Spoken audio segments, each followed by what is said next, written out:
Hello, my name is Neil Pitchford. I've been asked to do a piece for your Beltane conference. I'm very pleased to be able to do that, and I'm doing it with regards to the Druid network. A little bit about myself to start with. I'm a trustee, the treasurer, and a few other roles within the Druid network, and recently I'm also now a council member on the Scottish Pagan Federation. But I'll be speaking today strictly in regards to the Druid network. I may look a little smart to you. I'm a gas engineer, self-employed gas engineer by trade, and I'm just taking time out between jobs to do this for your conference. But I decided I would do the full Druid network authorised get-up.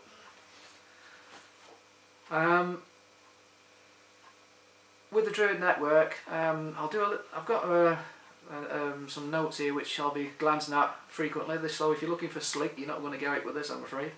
And I've got various things that I need to just put over to you.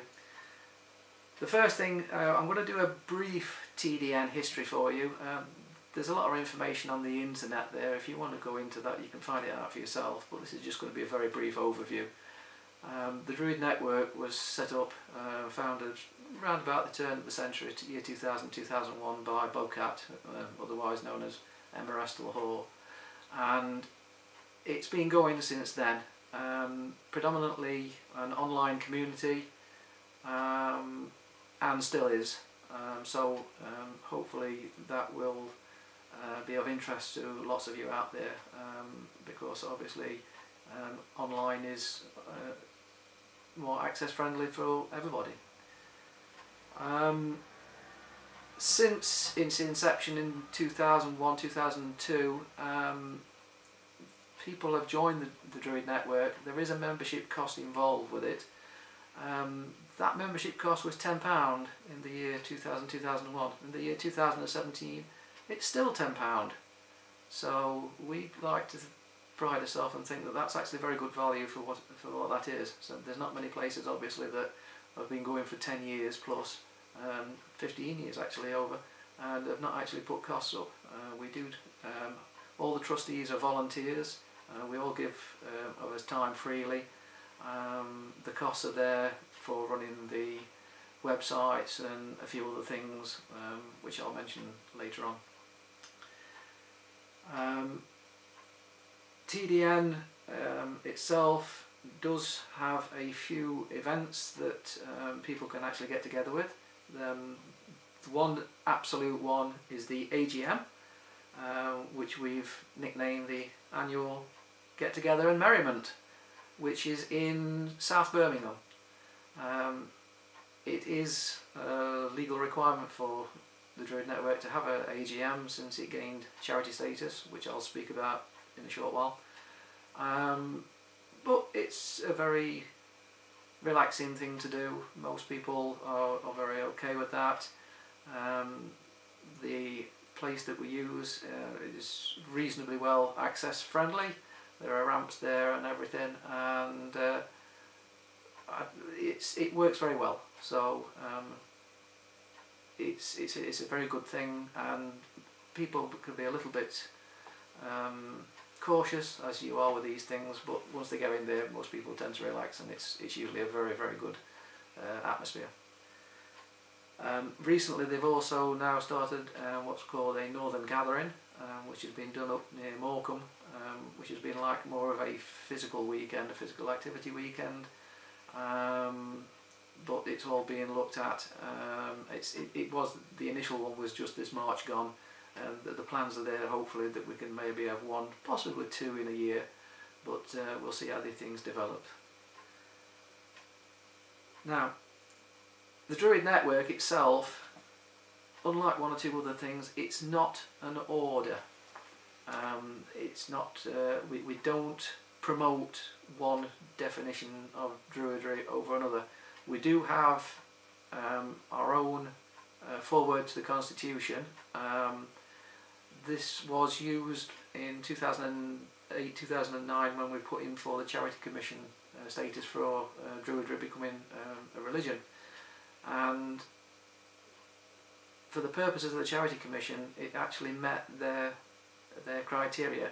But the interesting thing was that the criteria of what defined a religion under English and Welsh law was completely changed by this, because previously what constituted a religion was very much in a monotheistic framework, and the Druid network, when we put forward this, we actually managed to get what constituted a religion changed in law. So it had, as well as it being very positive obviously for pagan practices, that the practice was defined as a religion, it had far-reaching consequences beyond that, because it moved what was considered to be religious activities in law away from just a strictly monotheist framework. So needless to say, we're quite pleased with that, and it has had quite a good positive effect, not just in England, Wales, Scotland and Ireland, but also Europe, and even in the places like America and that.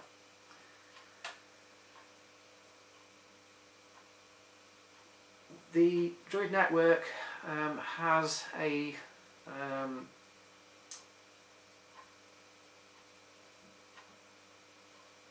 what's called a funding projects facility.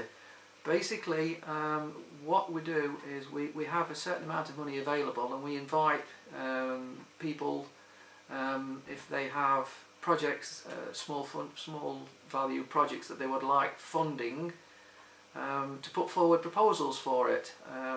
This of course can include creating better access for sites, either temporary or permanent, depending on what the cost is. And we welcome requests from anyone, really. We'll have to go through our criteria.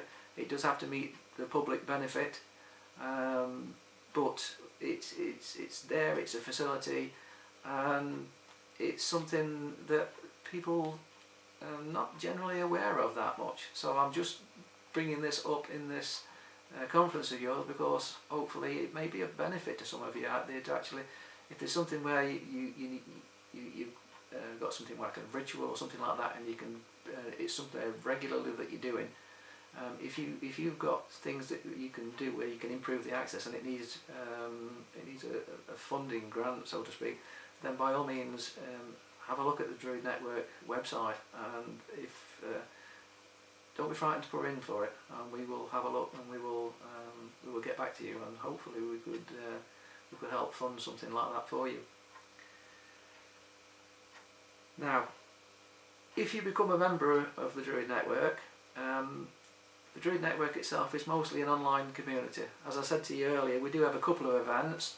The one event that we do have every year obviously is the AGM, but for day-to-day activities, most people interactions with the Druid Network will be through the forum for the members, which we call Social Dot. Now, Social Dot is a very relaxed forum. People the members have created their own frameworks for this, and it works very well. For example, one of the things that we do have on a regular basis is what's called a talking stick, and what happens is that a question will be asked, and the framework will be set down that anybody can answer it, but nobody can make further comments about those answers for 7 days. So basically what it does is it allows people 7 days to get themselves together, think about the things, and then they can put down their response to it, and knowing that it's not going to be jumped upon, if you like, or answered straight away. People can then have time to think about it and hopefully create a measured response instead of what you see sometimes on the likes of Facebook or anything else, which can be an emotional response. So it's a very well structured thing. People are seem to be very happy with it. It works very well, and hopefully this might be of benefit and of interest to some of you watching this. The Druid Network website has many resources. We don't charge for people to use those resources. One of the more popular resources at the minute is the Perennial Druidry course that Emma did for us. It seems to be very popular, and as I said, it's not chargeable, so if you're interested and looking at doing some courses, or if you're wanting to look at other things, there are other courses that other people have put on historically. They are all up on the Druid Network website. They are all freely available, no cost. So again, it's all this thing about accessibility and access to everyone, not just physical access but also access to materials. We do our best to try and make it as freely available to as many people as possible. Recently, along with the PF England and Wales and the PF umbrella altogether, the Druid Network and Pagan Federation were given Interfaith Network membership, full Interfaith Network membership. This has been ongoing for about 3 or 4 years now.